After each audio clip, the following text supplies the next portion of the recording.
Your best investment is your business, right? That's an investment.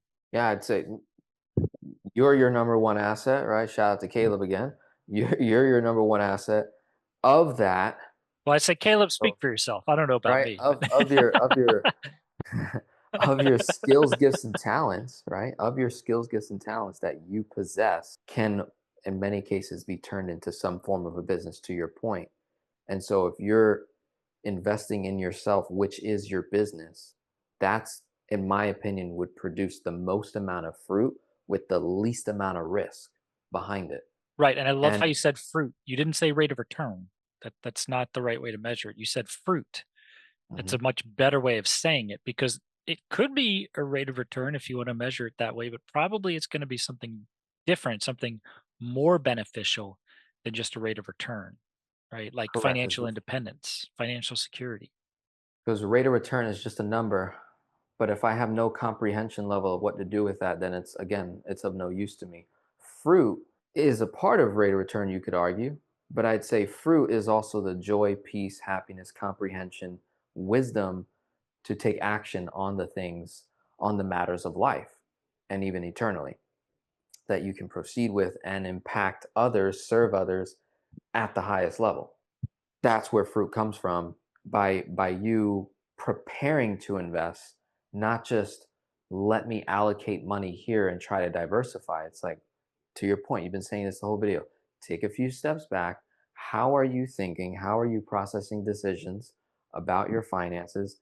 How do we get our money in alignment with our values and beliefs, not the other way Right. around, Right. Right. And so it's that you can proceed at the highest level?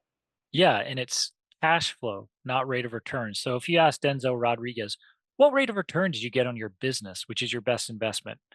You'd probably be like, well, I never bothered to calculate such a thing. I don't see why that's relevant. But if you were to ask Denzel Rodriguez or any business owner, how much income, how much revenue are you getting from your business annually? They could probably tell you that because that's a Mm. much more important and relevant metric.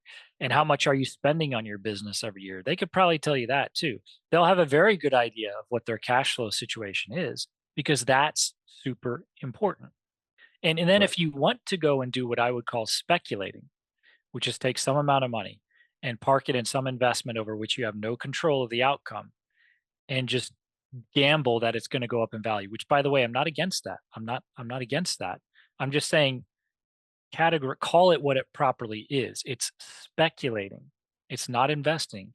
It's speculating. And it's okay to speculate. You can make some very life-changing gains through speculation.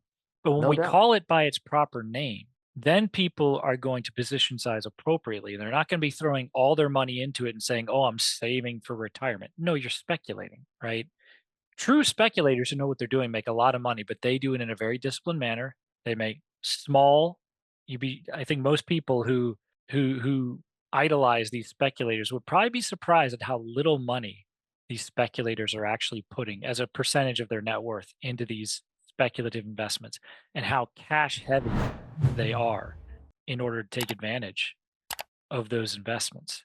The more you want to speculate, the more foundational assets you need, like whole life insurance, right? So it's okay to speculate, but that's at the very top of the pyramid. You got to start with the foundation first. The base. Yep. Yeah. Absolutely.